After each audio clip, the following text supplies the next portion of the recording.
Hello and welcome. You're watching Head to Head. I'm Antonina Antosha with UATV. On October 15th, a press briefing on the assessment of current situation in Ukraine's energy reforms in line with the association agreement has been held in Kyiv.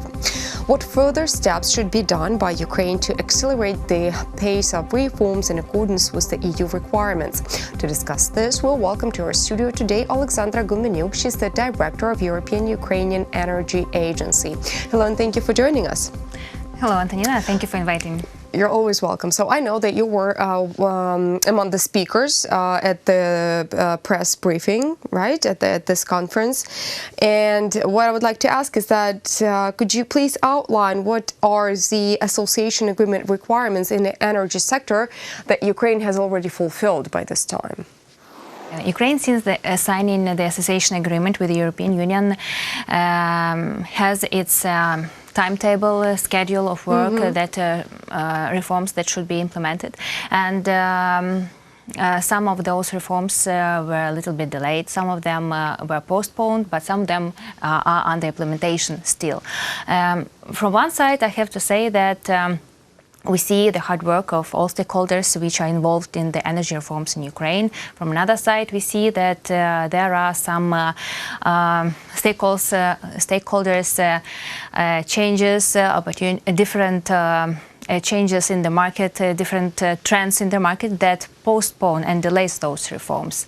That is why, as agency representing mostly renewable energy sector and energy efficiency, we follow exactly those reforms. And if we talk about energy efficiency, there were a lot done, but unfortunately still we don't have a law adopted about energy efficiency as a framework law. So this is something that we have to continue our work about. And if we talk about renewable energy sector, yeah, we did a lot, and actually we move forward for renewable energy growing in Ukraine and raising the share of renewable energy in the whole power system of Ukraine. What about alternative energy sources? Because it's been said by the head of the Energy Committee of the Verkhovna Rada, Andriy Gerus, that the green tariff might be lowered or reduced, and therefore the investors are not that eager to immerse the money into building the solar stations and wind stations in Ukraine. So that process is actually at the danger of stopping completely. Could you comment? First of all, I need to emphasize that not renewable energy sector is the reason of raising prices for electricity for commercial sector, and it is not the reason why a power system of Ukraine is old and infrastructure is going soon to be decommissioned. So. Yes, of course, it is not cheap to have renewables in your economic, but it is much cheaper than to build new nuclear power units, which actually will be decommissioned in 2022-2025, according to the strategy and according to the plans of nuclear power generation in Ukraine. So, yes, you're right. Feed-in tariff in Ukraine is really high and fantastically attractive for investors, but at the same time, there are a lot of risks and risks which investors cannot calculate, and that is why they have to raise their expectations from Ukrainian market, and that is why cutting feed-in tariff will have very tremendous and negative impact to whole investors' attractiveness of Ukraine. Well, during the conference, a lot of experts, numerous experts, presented their conclusions on the following topics. Those were gas, electricity, energy efficiency, business climate in energy sector, oil and environment. Could you briefly outline what were the main points of view stated?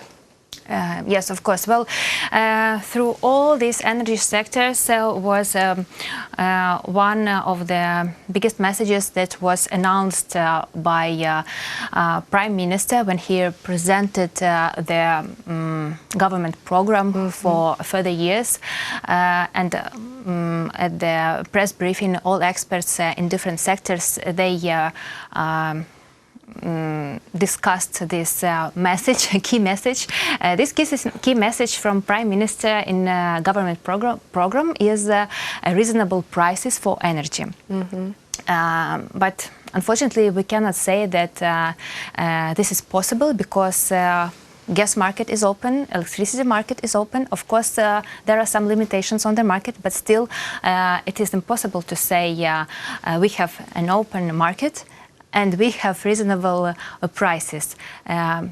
From our side, we think it is much more professional to say not reasonable prices, but reasonable costs for energy. As we know that consumption of energy can be in different amounts, and if you implement energy efficient measures, if you manage your energy consumption, then you can manage also costs for energy. Right. And that is why if we talk about market, then that should be not reasonable prices, but market prices from one side, and from another side, reasonable energy consumption, reasonable energy costs that end consumers will have. Concerning electricity, I know that earlier you have made several proposals which should reduce the final cost of electricity. Could you outline them again? Well, those are: remove excise duty paid to the state budget from the value of sold electricity. It will save 7 billion hryvnias per year. How? Well, excess payment is included in the end price of the electricity, and if we remove this payment, then the end price for the electricity will be reduced. So this is one of the formulas how we can modify the price for the electricity for commercial enterprises. From another side, we also should think about raising the CO2 tax for CO2 emissions. Unfortunately, in Ukraine now it is really tremendously low, and it really doesn't stimulate to decarbonize our manufacturing in Ukraine. That is why that is actually the topic mainly not about how to decrease the end price for consumers, but maybe also think about how we can create the budget and find funding to compensate a feed-in tariff, which investors expect from the government of Ukraine, that Ukraine guarantees, according to the legislation, to compensate the feed-in tariff, as investors invested more than 4 billion euro in this energy sector. That is why raising CO2 tax for CO2 emissions, that could be one of the possible sources for fulfilling the budget of guaranteed buyer. This is state enterprise, which is responsible for paying feed-in tariff compensation, and that is something that should be discussed again. And what about the subsidy scheme? You propose to cling in several changes into it. What are they? As you know, now in Ukraine, a very comfortable price for electricity for end consumers, for the population, if we talk about citizens. And even if the new electricity market was launched in July 2019, but the prices for end consumers as households, as citizens, they were not touched, they were not changed since July. And those prices are the same as they were in the old electricity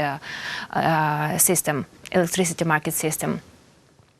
So from our side, we would like to suggest to discuss and think again about differentiation of different variety of kinds of population according to their consumption and according to their opportunities to pay. So it is something, one of the topics that all market players now thinking about, because we see that ministry, that parliament, they are open for the dialogue, and we are very glad about that. But from another side, we need to propose with good arguments our offers and help all together to model a new regulation for the electricity market, and discuss and propose a new modeling of forming and calculating end prices for end consumers, including citizens. Well, thank you so much for coming here and clarifying the whole situation for us. Come again. Thank you. That was Oleksandra Gumeniuk. She's the Director of European-Ukrainian Energy Agency. Thank you so much for watching. Stay tuned with UATV for the rest.